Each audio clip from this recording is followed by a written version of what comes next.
Evolution in Divine Love is an invitation to reimagine everything from the place where it all begins and where it all returns. Love.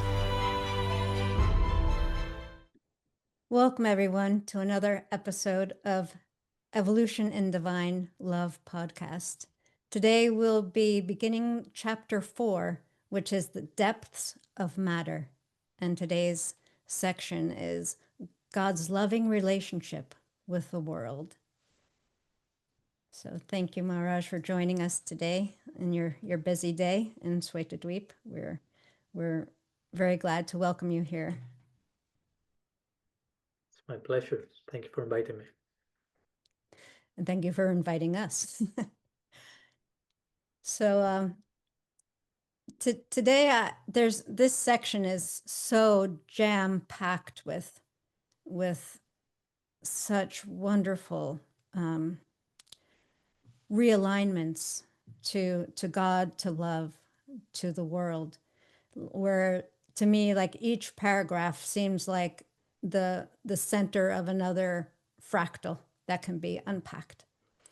So we just have a few moments. So I want to touch down on this one particular spot, which is that the world is an overflow, is a loving creation, as an artist would be, as an artist's work of art would be.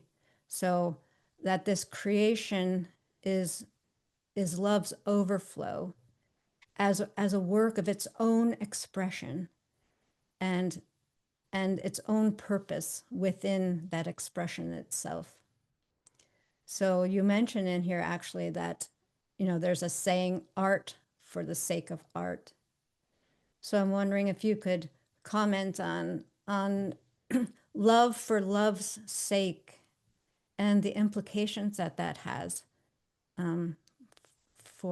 for the world, for each of us as well.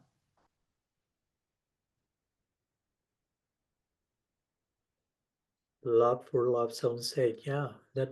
Basically that basically says that love is enough for itself, is the ultimate situation. Not only the ultimate goal to attain, but once attained, you continue to attain it, and that's how it keeps being supreme. So love, it speaks about how love just love's own instincts, if you want to put it that way. Our own love's instincts look for more of it, more of love, more further expression, further disclosure, further curiosity. So in that sense, we could speak, as you rightfully use the word fractal. You can, of course, use the term fractal for love itself. So you zoom in one part of the fractal and starts to show similar pattern again and again and again endlessly. Never the same, but in relation to it. So the nature of love is a constant fractal-like expansion of itself and overflow. And one of those expressions, we will argue, is the material creation, right? That's coming from probably my favorite sutra, from the Brahma Sutra, Vedanta Sutra, Lokavatu Lila Kaivalyam, which basically describes this cosmos, universe, material creation as a lila. And lila means basically a celebratory expression of love, an overflowing celebration of love. That's what lila means, although we might say pastime or play. But again, Sanskrit has many other connotations for one single word. So lila will imply that, will come from that context. So the very nature of love is to continue, again, searching for newer expressions of itself. And in that exploration, which is at the same time an overflowing, we have the material world without a beginning in time. And that the nature of that material world sometimes replicates the fractal-like expansion of love. And that's why if you study just an atom, let's begin there and stop there, you find an endless array of ever-evolving patterns, because again, they are indicating their source, so to say, and the nature of that ongoing disclosure. Love for love's own sake. Again, love searching for more love, love searching for further expansions. We talked, insatiable appetite, endless thirst, and at the same time, the fulfillment. And on that foundation of fulfillment, the further fulfillment. So that's the blueprint, that we can even detect in this cosmos if we have the eyes to see. Yeah. Yeah, and again about the artist and the relationship, it's like as an artist is creating, it's not that they necessarily have an end result in their mind. Oh, I'm going to create this, but it is just an expression of something that they're feeling and embodying and want to get out, and how that creation itself then informs what they're feeling. So it's not just a unidirectional expression, but how that expression then impacts the artist themselves, and they might go off in a completely different direction that they had thought, but all reciprocal mutuality, I guess, in creation. Yeah. And you will never find an artist who expresses himself, herself in one work of art, whatever that may be, and say, okay, I'm fulfilled, I'm finished. This is my last song. I don't have anything to express or say, but probably that will take them to more and more artistic expression in one way or another, because it's endless. And the more genius-like you become of an artist, also the more humble you feel and the more student you consider yourself. I'm just glimpsing or being sprinkled by a few drops of this ocean of infinity. That's what any genuine genius will say in any department. So in the same way, the sweet absolute, the divine, as an artist, is in that constant exploration, very humble, constant exploration, never having, I finished my job, nothing else to explore, nothing else to say, nothing else to create, so to say. So yeah, we are invited to again embrace and somehow replicate that pattern and realize how all of natural organic unfolding in realities is following that pattern in one way or another. Yeah, beautiful. I wonder, like reading this and hearing from you, how everything is like, influenced by love. Even we are influenced by the material modes. So when material nature herself is acting from love, out of love, then would you say that like everything that happens, even when we are affected, influenced by the material modes, we are still going towards love? Yeah, because again, it all goes back to define what love is, right?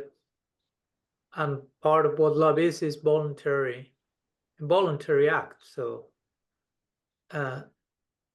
when we in our tradition speak about the material modes as an expression of material nature who is in the service of God, the modes act because we voluntarily chose to go in a certain direction, and that voluntary choice, again, okay, in the back there is love, but love allows for the freedom of choosing love or not choosing love.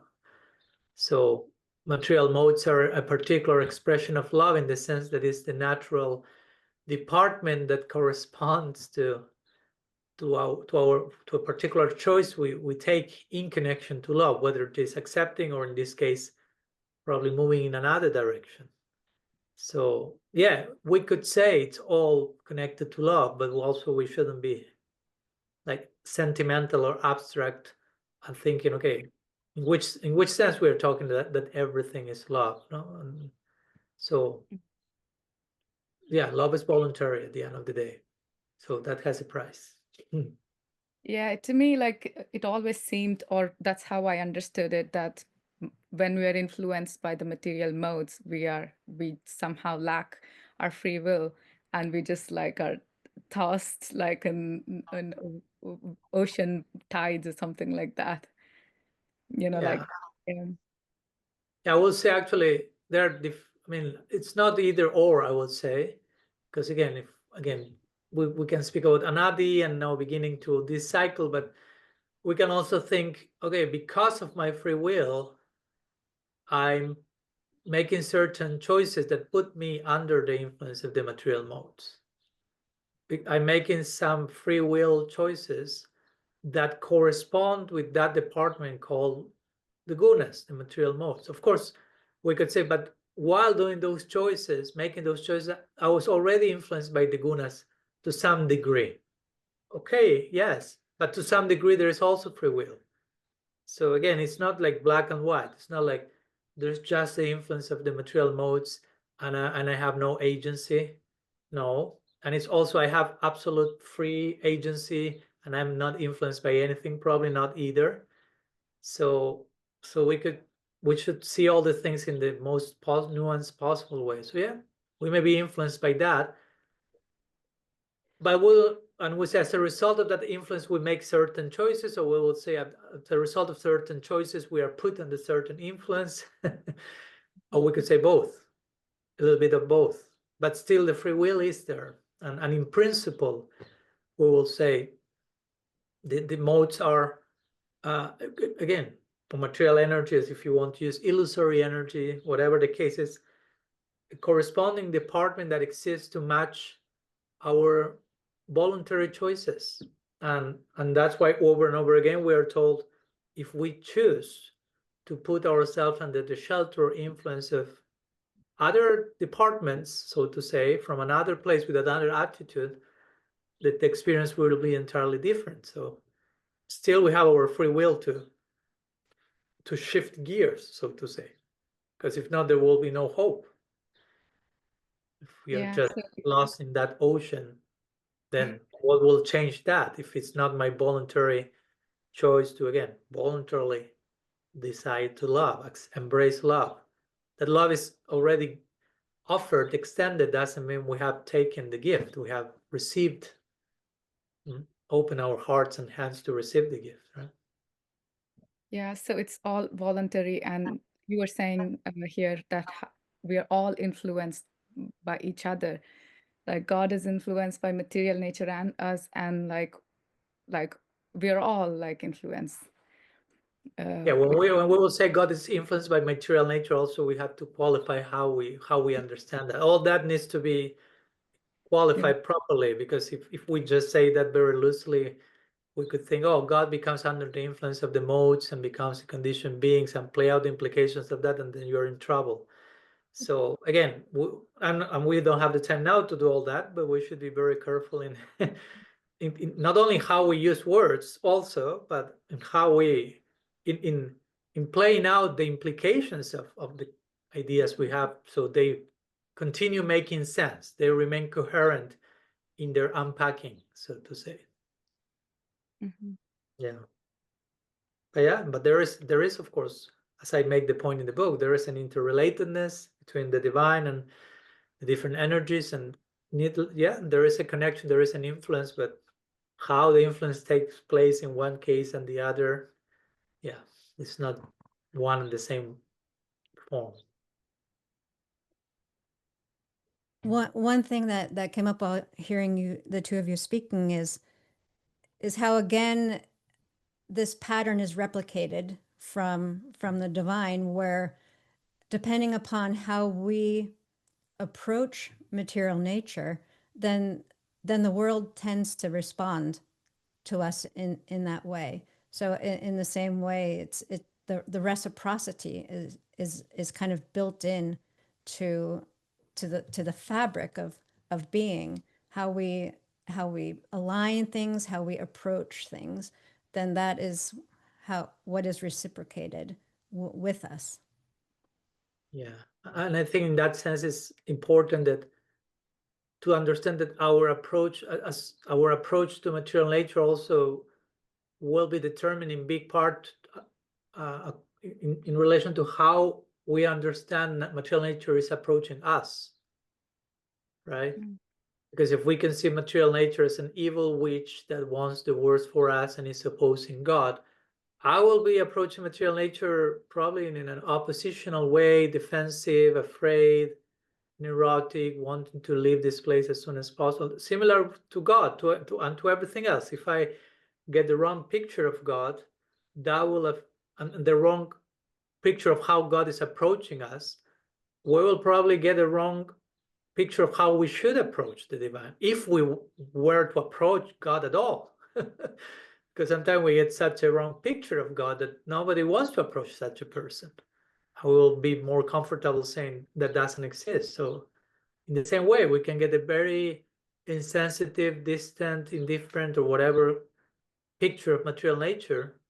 So we may not want to approach that department. We want to leave the department as soon as possible, or we may mistreating it, who knows what, right? It's an obstacle, it's profane intrinsically. So for me, I will say personally something that informs my own approach to the realm of matter is, first of all, to be as aware as I can of how matter, as we will say, a topmost Vaishnavi and a devotee with the highest devotion and so on and so forth, is approaching me. So that in itself, like we will say, okay, if we first understand that God loves us unconditionally, then that affects how we return the embrace, how we approach the divine. If we don't have that idea, that may affect drastically how we conceive and approach God, if we do so at all. So the same with material nature in its own way. If we get the right picture, I will say, right conception, right approach, right avideya, right sambandha, right conception, right approach, right avideya. Yes. And right fruit, of course, right? Yeah, Rita, I had the image of, just the paradigm shifts in themselves, what that is. It's like spiral rolfing.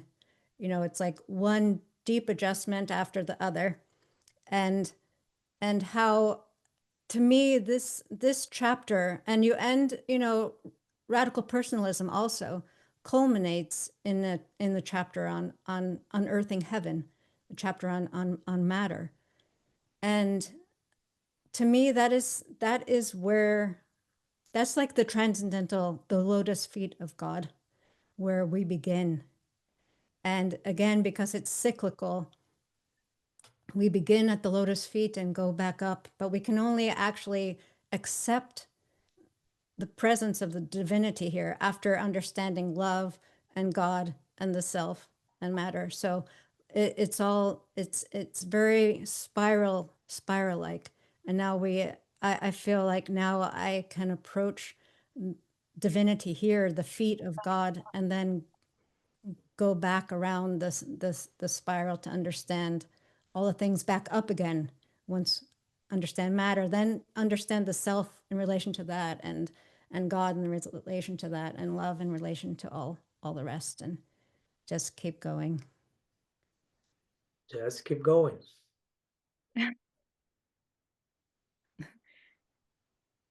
Yeah.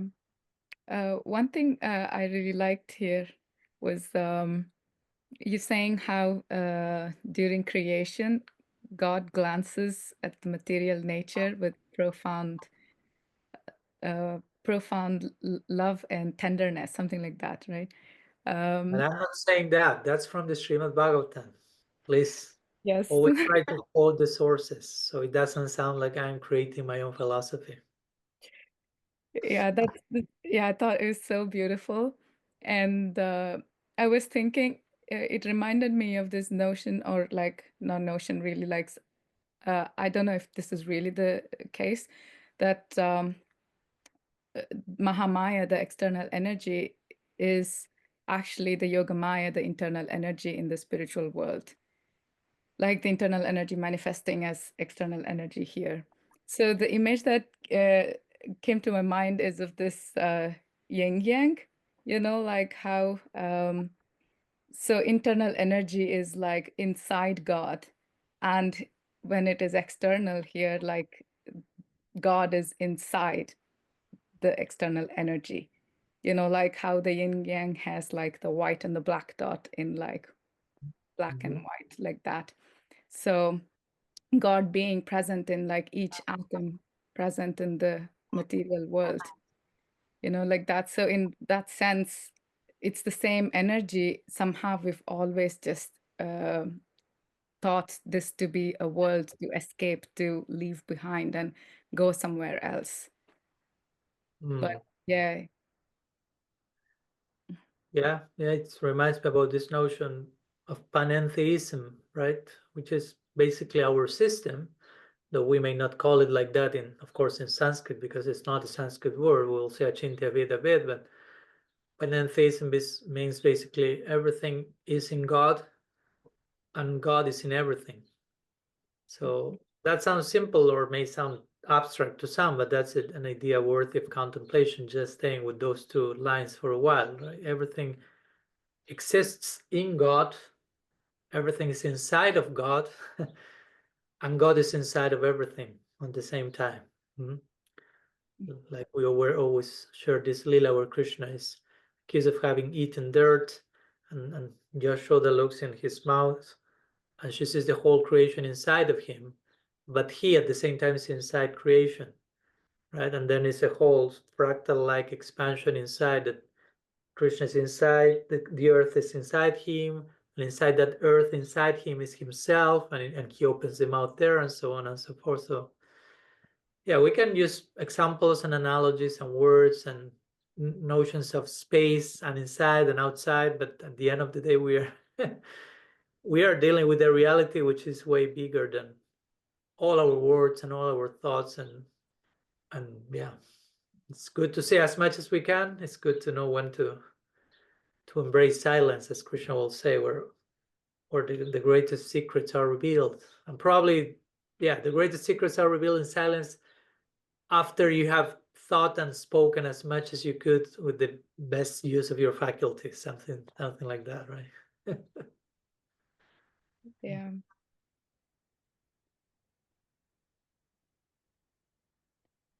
One other final thing that comes from what you were just saying also is the avatar is again God within, in a very personal way within the world, how he shows up. And I love this phrase here. You said that it's God's self-communication to creation. It bursts into history.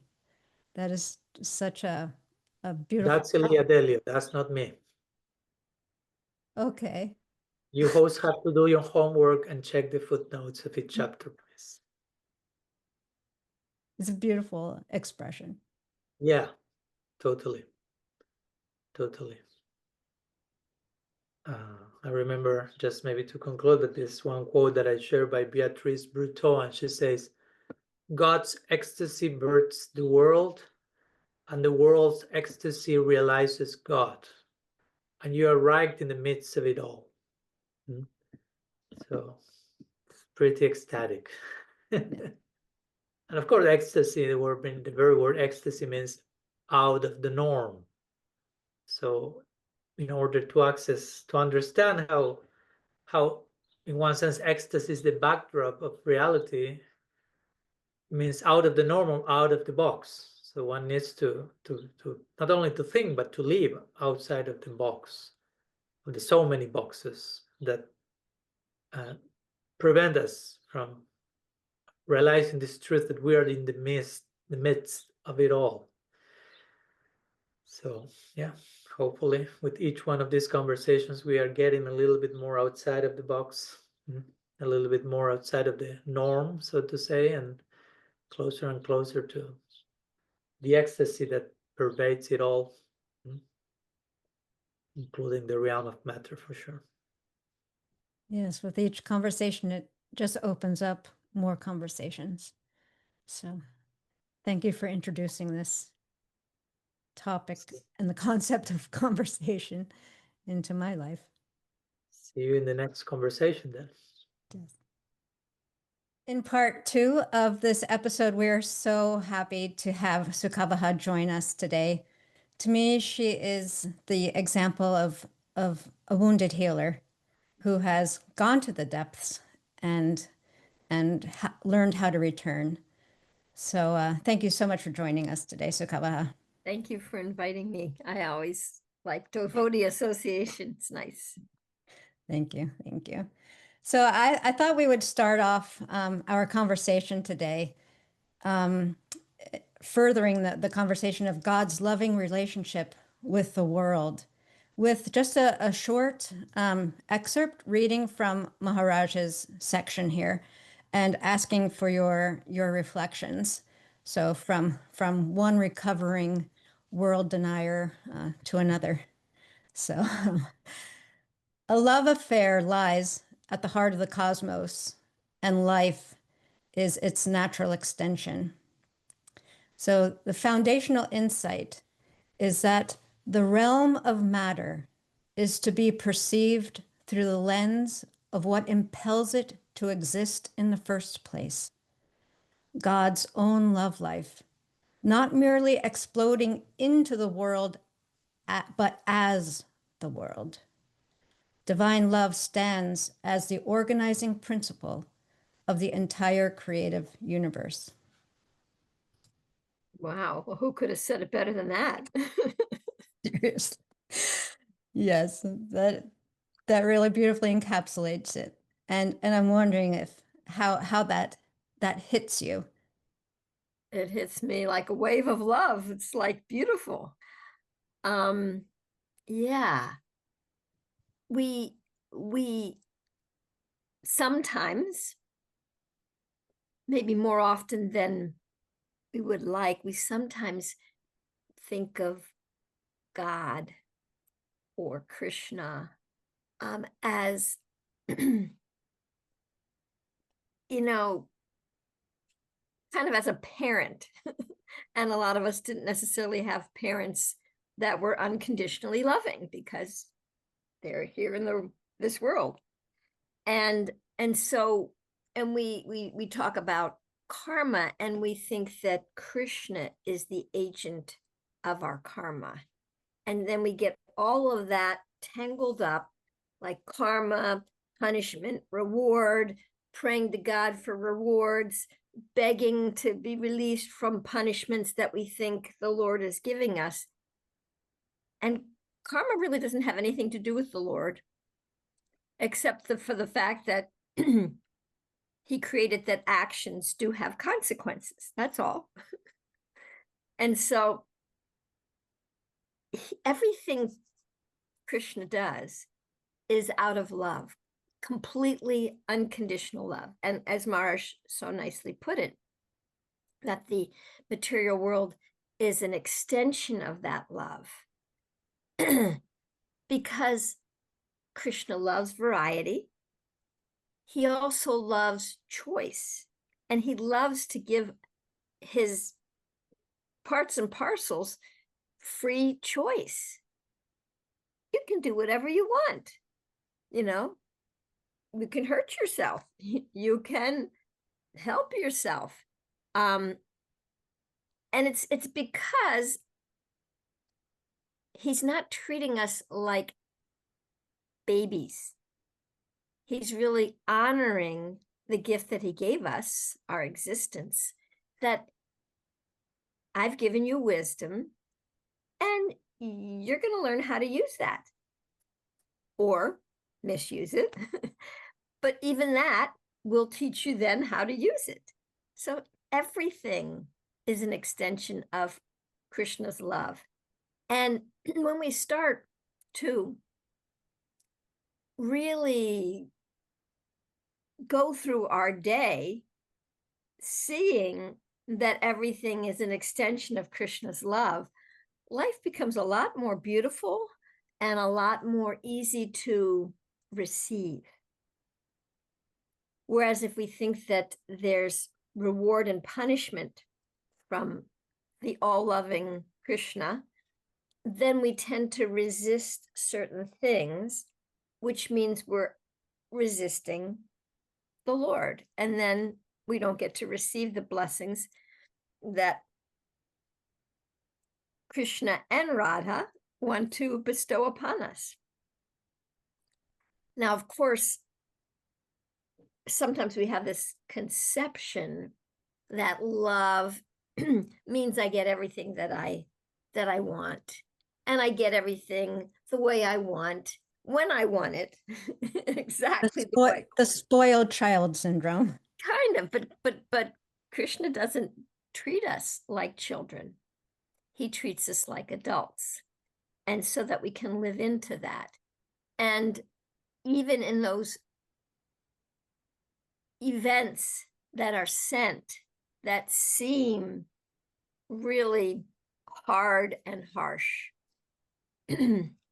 it's just because we've either veered off or we're going in a direction that's actually dangerous, and Krishna has to do something drastic to get us back over there.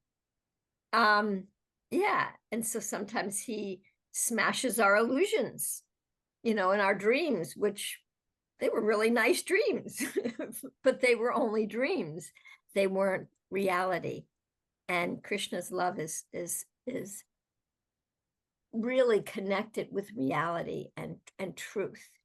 And so we can't have love on top of lies and on top of fear of God. We're not going to have love on top of that. And Krishna made each and every one of us from love, out of love, and made of love.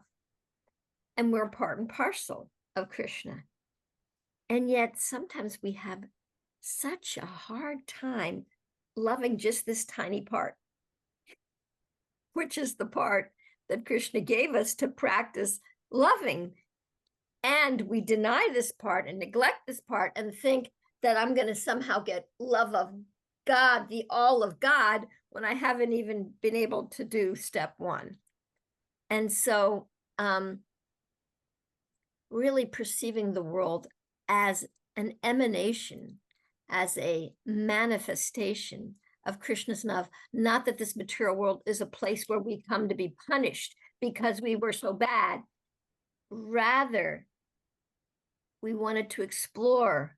Maybe we needed to learn something. And he's given us a world to deepen our love and deepen our understanding of what love is. So.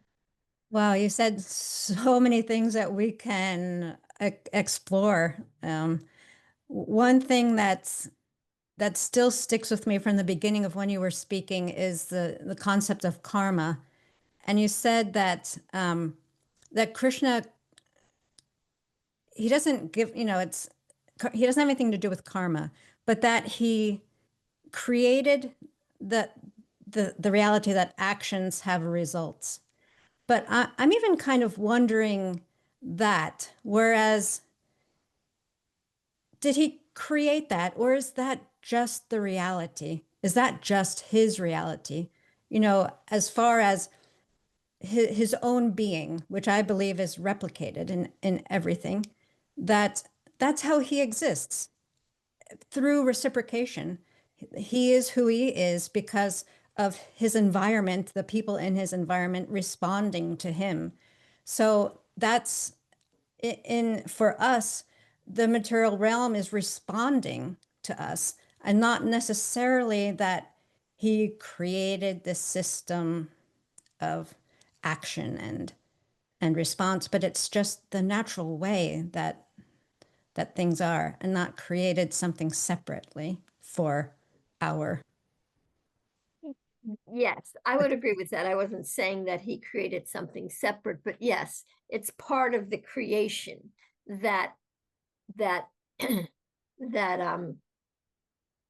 are consequences to our movements.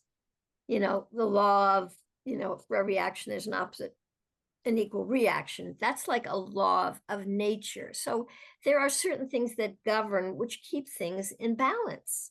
And all of that is meant to keep things in balance. It's not like Krishna created karma or created necessarily action, reaction. He created everything out of love, and love is all about a dance and a balance. So it's not that he specifically said, okay, now I'm going to create, action, reaction.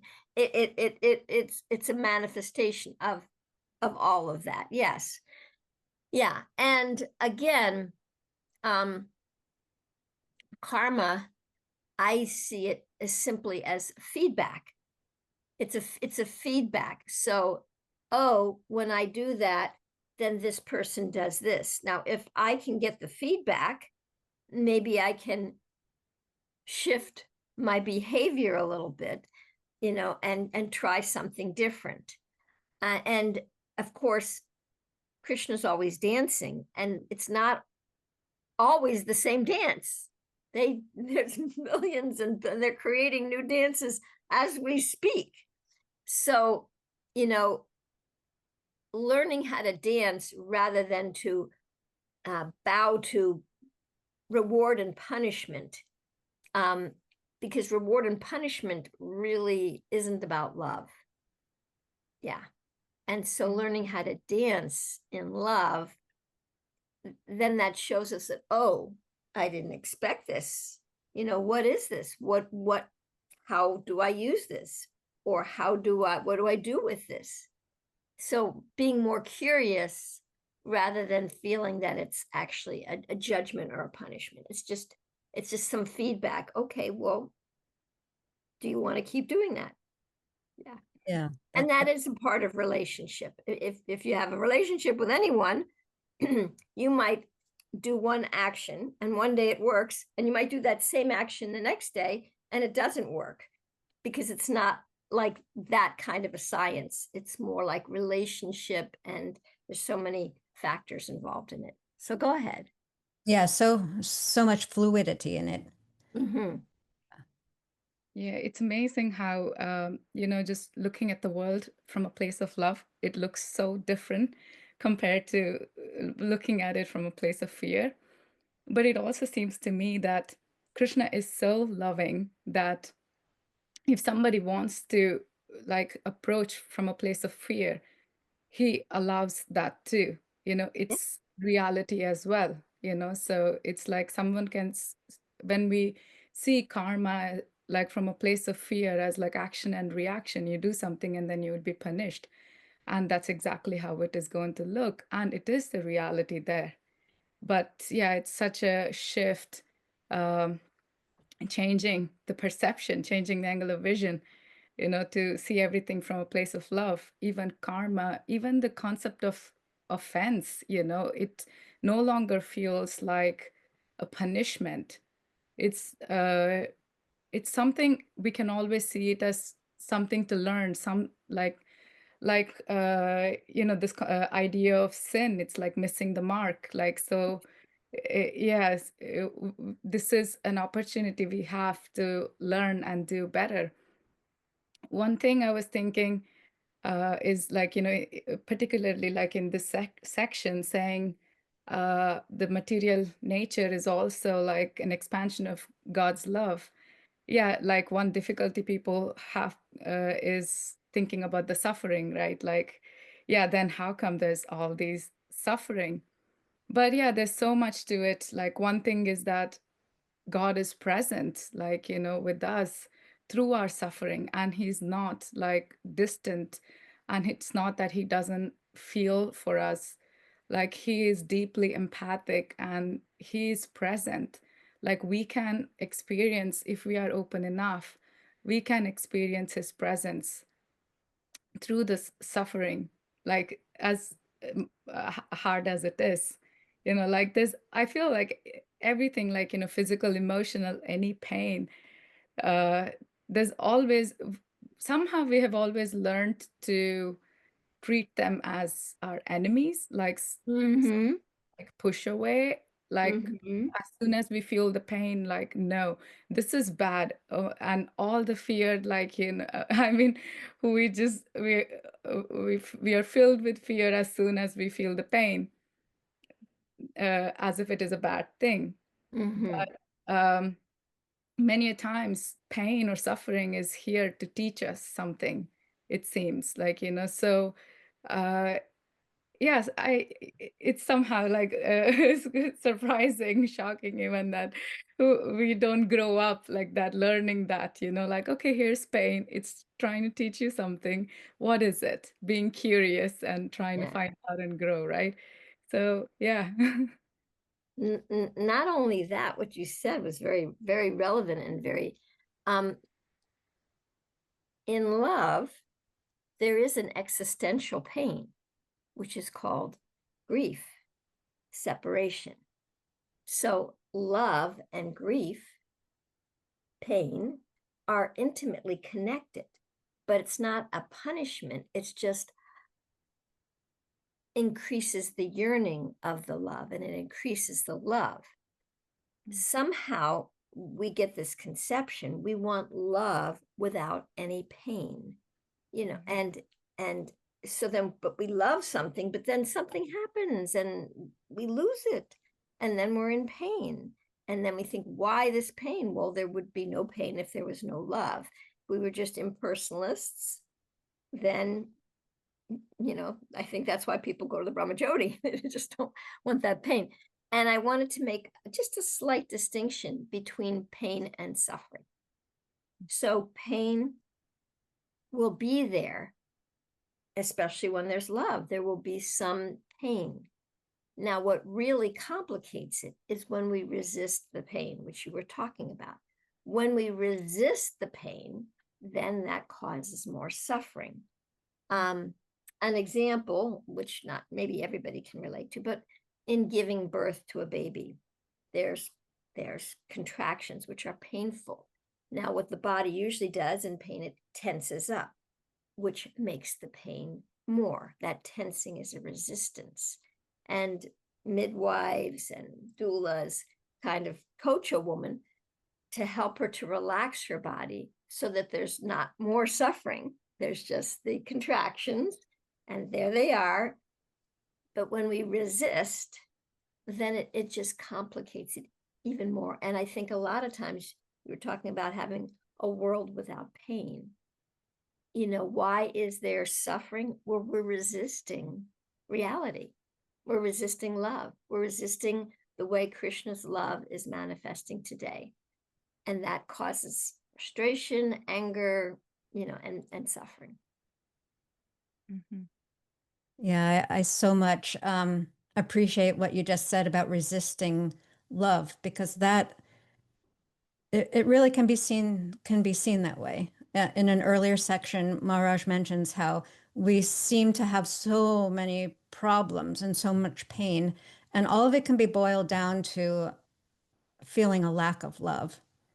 And there's, at the same time, there is only love present. And our real suffering is not experiencing that, is experiencing a lack of love instead of that. So the resistance against the love that is already here is, I agree, the source of our suffering. Yeah. And it's a resistance because it's not occurring the way we think it should. Shouldn't be this way. Wait a minute. Why are you sending this? And he's like, well, you'll see, just wait. Yeah, so a big part of that, it seems like it would be trust. Yeah. And that takes sometimes to develop, Have you experienced that? Like, have you noticed a development of trust in what's coming to trust? Oh, this is love knocking on my door, even though it's not the shape that I thought it would be. Well, probably through the many disappointments I've had in my life and all the resistance that I experienced earlier in my life, and just having blinders on and not being able to see the love, that in and of itself is also suffering, not being able to see it or perceive it or experience it as it's coming because of my preconceived notions, misconceptions about what it's supposed to look like. So yeah, and I think what helped me the most was just praying and just asking Krishna, well, what do I do now? Well, what do I do now? Well, what now? Well, what now? And that curiosity and that asking that question somehow helped me to maneuver around situations that, I couldn't figure out with my own brain. And just as time goes on, even as I get older, when I look back, I was asking Krishna about something that happened like 40 years ago, like, well, what was the blessing in that, because it was an intense situation. And then instantly he revealed it to me, and I was like, oh, yeah. So when we ask, then, Krishna can give us answers. Sometimes we're just so busy trying to figure it out ourselves, and we're in the I know what to do. I know what's right. And it's kind of like Draupadi hanging on to her sari. I know what's right. And then when she finally says, I have no idea what to do in this situation, that's when Krishna comes, and it's like, hey, what do I really know? And that to me is the beauty of our life falling apart. of the crumbling of everything we thought was true. Yes. And there it is, laying down around our ankles. And because that allows then, newness, new Yes. reality to come in. Yes. Yeah. That's a big shift, like, I mean, letting go of our ideas, like what we have thought to be good and bad. Like we have these ideas, okay, like this is the way the world should work. This is good and this is bad. And to completely change that view, it's like a huge, it's going to take time to, let everything crumble down and restructure and all of that. And with also like it's so helpful, right, to view the material world as not something that's against us, like we've learned for the longest time. Like material nature is something to like leave behind and run away.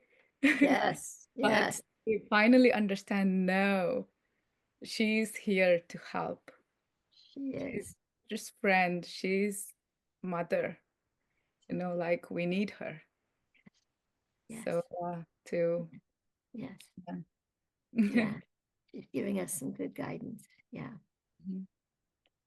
I'm wondering also if you could speak a bit about unconditionality of love and how that manifests also in the material world as matter, and how that quality of unconditionality really shifts our relationship with God in a whole way, as opposed to like the purchasing and negotiating of. Yeah. Well, in nature, the unconditionality is manifest everywhere except in the human nature. Interestingly enough, but the plants, they do sometimes fight for space, and the stronger one may take over and the weaker one may die off, but they're not arguing about it, and they're not, fighting about it. They're just doing their thing. if a deer is chased by a coyote and she makes it to her little safe spot and the coyote can't find her, you know, she might breathe and she might shake off her trauma, but she's not going to start talking about how mean coyotes are. And, you know, we got to do something about these coyotes. We got to, like, you know, kill them off or something. We got to figure out a way. They're not, they're just unconditionally accepting reality. Now, the step up to the human form of life, this is the opportunity to accept reality and accept love as it is, or resist it and want to create your own reality, you know, which we can do. Krishna gives us that free will. So this is like a graduate course, and we call ourselves conditioned souls, like we're conditioned. So all we have to do is start asking ourselves, well, why am I doing this? In order to what? In order to what? And when we can start looking at our in order tos and our conditionings as just conditionings, as beliefs, as perspectives, and maybe questioning them or examining them, or where did that come from? Is that really true? Is it really appropriate? We can start to uncondition ourselves, and as we uncondition, then we can receive that love more. But the conditions really lock us in. It's Wow. resistance. Yeah. So nature doesn't have that resistance, and it's sustainable. But the way humans go about things, we mess things up, and we don't create sustainable systems. We usurp and, you know, misuse and abuse, and then we create more problems, and then we blame everybody, including God, for all the problems we've created because we weren't thinking of the whole system. We were just thinking about this one right here. Wow, that's that's so interesting. Like you said, that everything in nature is unconditionally accepting the reality except human beings. You know, I had this question like when I first learned how in a honeybee colony, like the bees are so selfless, they're all working for the well-being of the colony, you know, like Yeah. the bees even like die to save the colony Yes. voluntarily. Yes. Eh, and I was thinking, wow, that's amazing. And they are so selfless. How is that, like, you know, we don't have it like in the human human race. Um, and one other interesting thing I learned is you were talking about the trees, how they don't fight. You know how these days they are planting this forest trees, like Yeah. the same kind of trees, Yeah. like in huge areas. Mhm. There's a lot of that here in Ireland. Um, and we see how weak they are, you know, like any like, you know, little storm, the whole like forest, so many trees fall, like break and uproot. And what I learned is that like in a proper natural forest, the older trees are passing down the wisdom, like, you know, when they as they are dying out, either out of disease or like, you know, naturally, they're passing the wisdom down to the ground, you know, which is passed down through the mycelial network and all that. And the younger trees learn that, and they receive the nourishment and knowledge, wisdom, and they become stronger, and that's how they evolve, like, you know. But Yeah. in when they're artificially planted like this, like the Reforesting.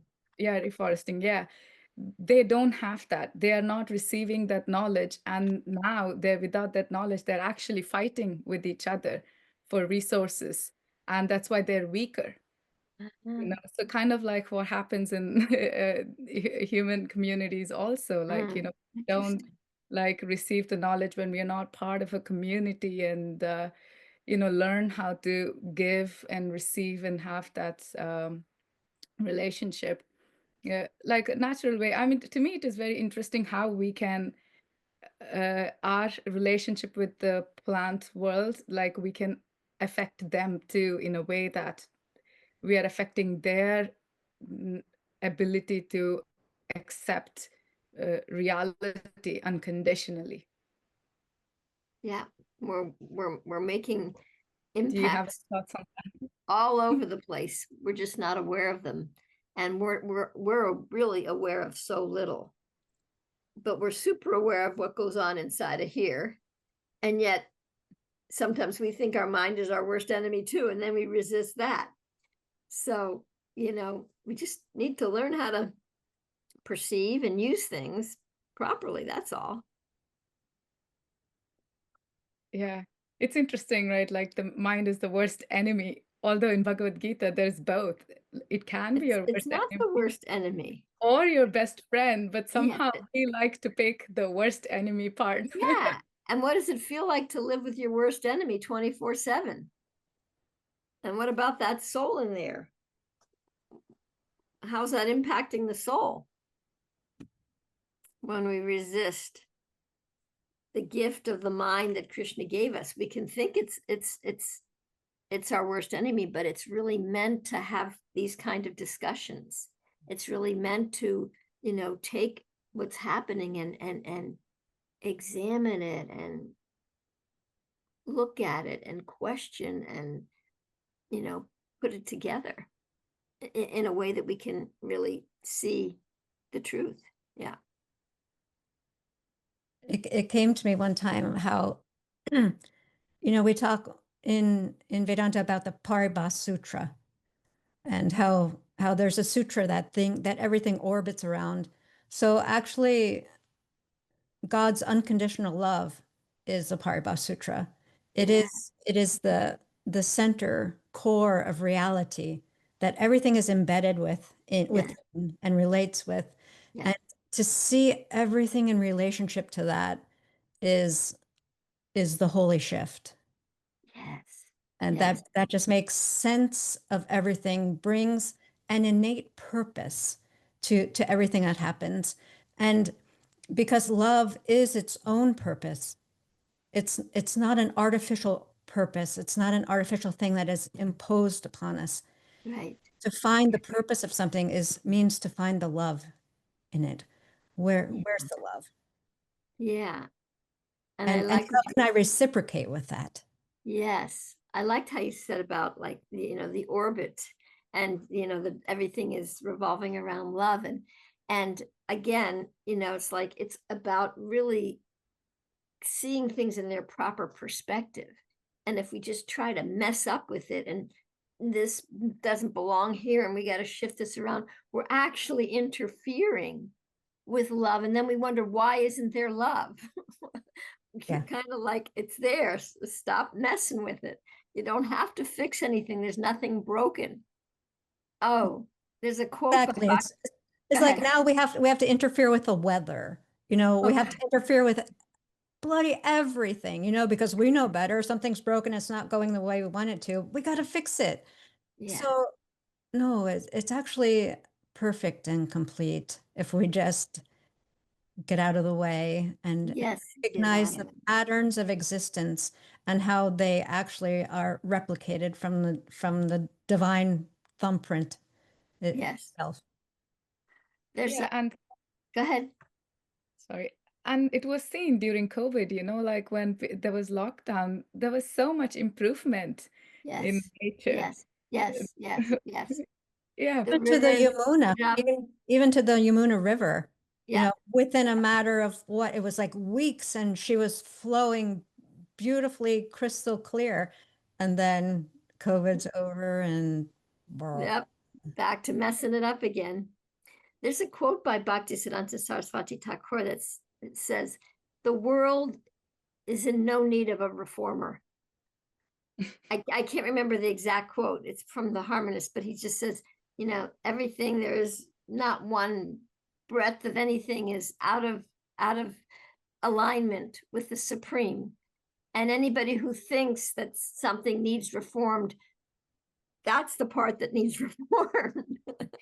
something like that. That was a definite paraphrase, but yeah. There's Yeah, that nothing makes that much sense. yeah. And how what I've seen too is how our own unhealed issues create like Sweta Tripratika mentioned about sin being missing the mark. So what is it that makes our arrow veer off?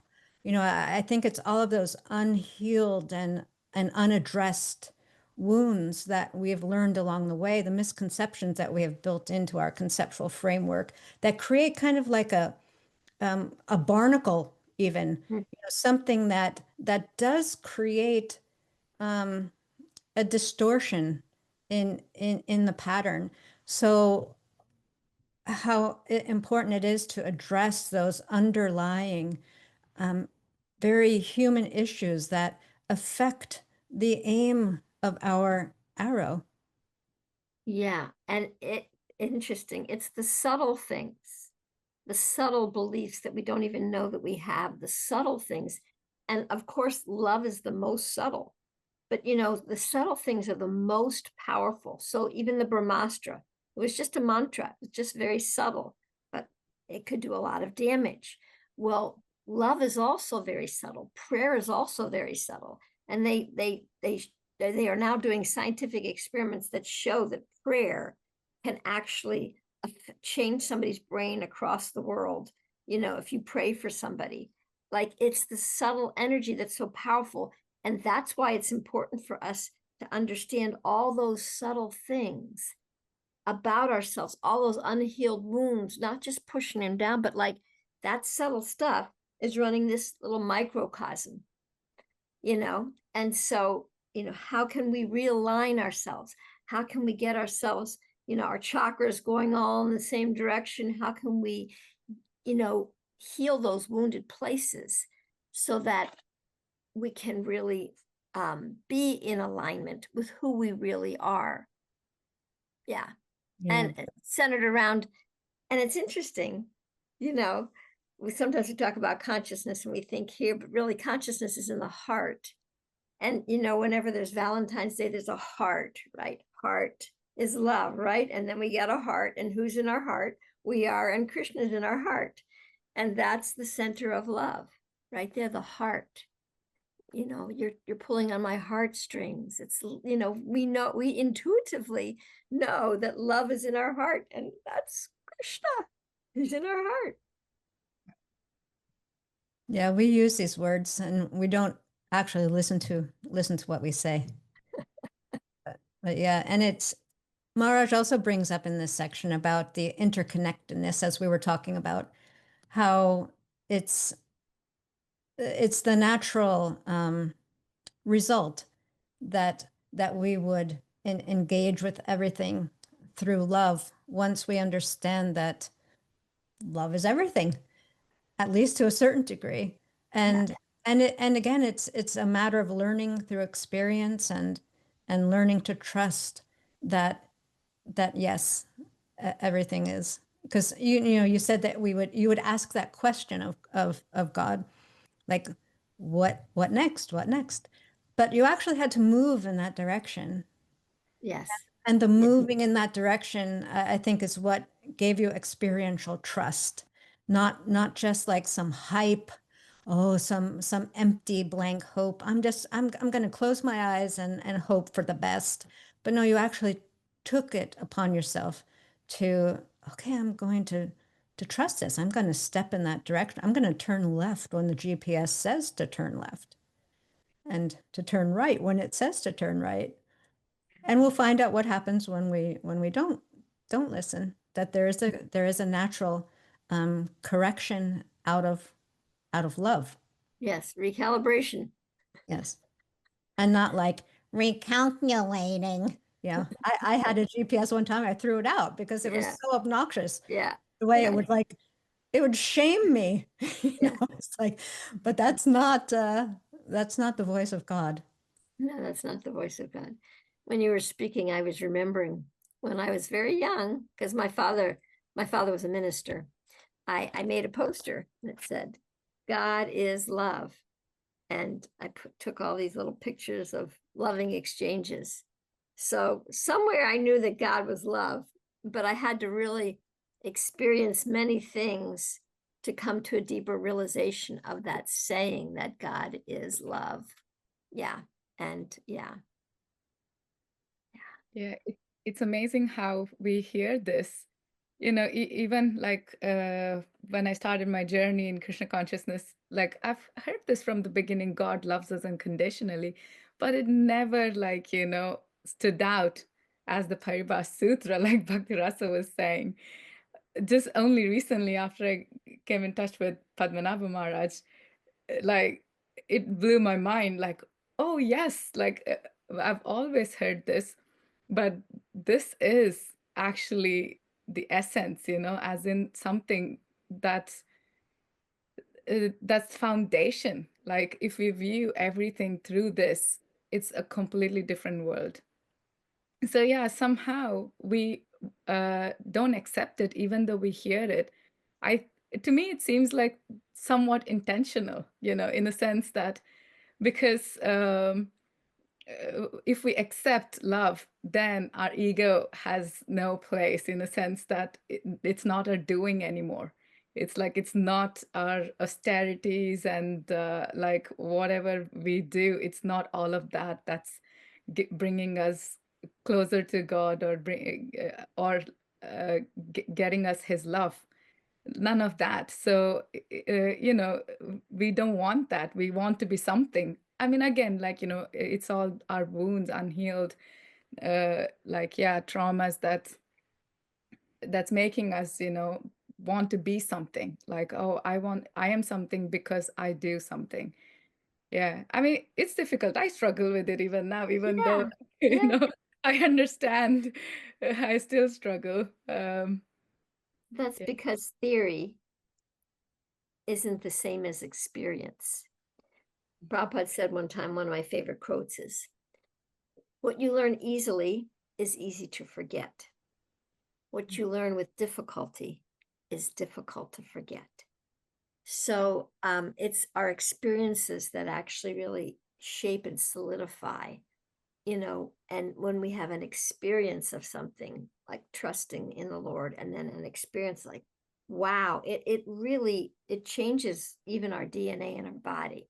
So like experience, and our brain is only like, it only knows what it experienced. So it only gives us information based on past experience, but it won't be able to recreate a new experience unless we are curious and say, well, what new experience could we create?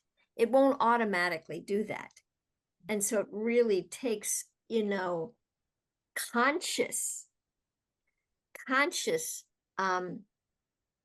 participation and awareness to create a new perception closer to the reality that's already there. And then when we create that new perception, then we can let go of some of the beliefs little by little and some of the ego mechanisms, and then we keep creating, and then we keep letting go. And then at some point, maybe when we leave our body, then we take the full leap of faith. It's like, okay, I'm letting go of all of it. Working on letting go of those subtle things, though, is the work we can do in this lifetime.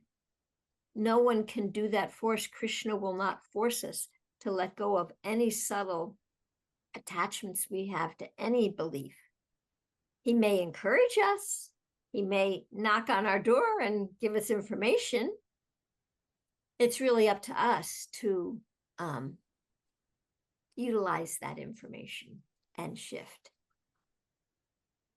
Yeah, it's like saying, thinking that we know something, you know, like it seems to be the most dangerous thing for our progress. Very dangerous. Yeah, like if we think, okay, now we figured this out, we know, rather like always question, this is how we know, but is this really the truth? You know, or is this the truth today, right now, here? Maybe it had some validity and some truth, but what about today? You know, okay, I knew how to dance yesterday, but is there a new dance today? You know, Yeah. really being curious and asking, because sometimes our knowing gets in the way of our growing. Yeah, absolutely. And that's why this book, Evolution in Divine Love, it's such a gift, you know, to really make us aware that everything is evolving, even material nature, even if we are like, you know, looking at nature around, it's not the same. She is evolving too in love, in service. Yep. And yeah, it's not the same. So like being aware, it's like, yeah, it's a huge change. And growing is important, because even if you look in nature also, a Mhm. tree or a bush or a plant is either growing and getting new leaves, or it's dying. There's no stagnation in nature. Yeah. But I saw bumper stickers that said evolve or die. yeah, yes, yes, yes. Well, yeah. Or walk around, Walking Dead. Walking Dead. It's a movie, but it's scarier when it's real. Oh, I mean, it is kind of the reality, you know, Walking Dead. So many people you see outside on their phones, just like, it's kind of like Walking Dead. They do have a soul in their heart, and they're not, Yeah. and so they can wake up at any point in time. Something could happen. They could walk across the street and be looking at their phone and get hit and be in the hospital and have a revelation and turn to God. Yeah, yeah. To me, it feels like the more and more we are kind of isolating ourselves, you know, not the interrelatedness, like we are not aware of that, and like we somehow feel we are separate, and we have to take care of ourselves, and nobody is there for us, and you know, just feeling of isolation that makes us feel dead. It's a big problem. A lot of people feel isolated, but they're also isolating from themselves and from God in their heart. And it's a lot of disconnect. And a lot of that disconnect is to avoid pain, because they just don't know what to do with all the pain. And so I just gotta unplug. Yeah. Yeah. Yeah, this interconnectedness, as we touched upon it earlier. And there's a interesting quote here I'm trying to find from Maharaj quotes Ilia Delio Okay. in this section, and how she defines sin, or kind of couches sin, is the refusal to accept responsibility for those to whom we are connected. So the one thing that I myself, in relationship to this, experienced on a very personal level and now collective level, is that the worst thing that we can ever do to another being is to help. They already are feeling this, but to help them become more convinced that they are unlovable.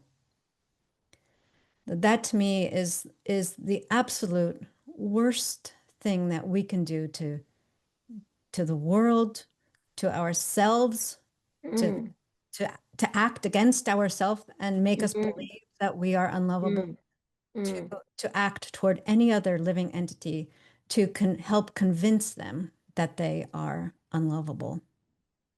Wow. Wow. Yeah.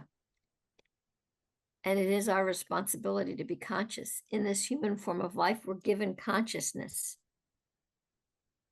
And that consciousness is to be responsible now, be responsible, responsibly accepting reality, rather than just automatically as nature does.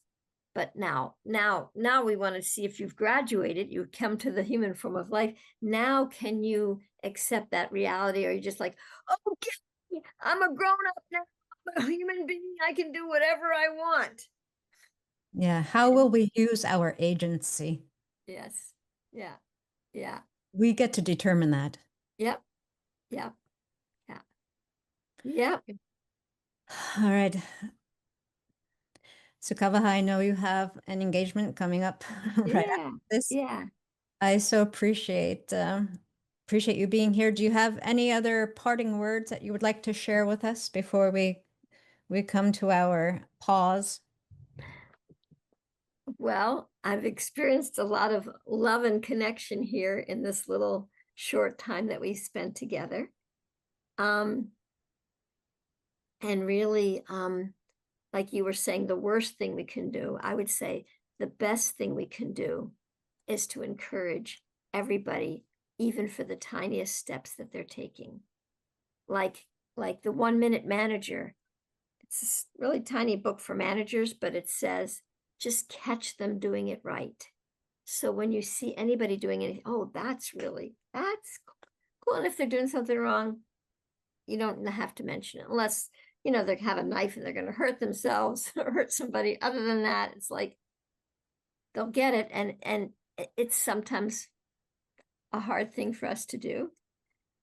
But Krishna does that for us. He lets us learn by experiencing. And he's always encouraging us. And Prabhupada came only to encourage. There's a story.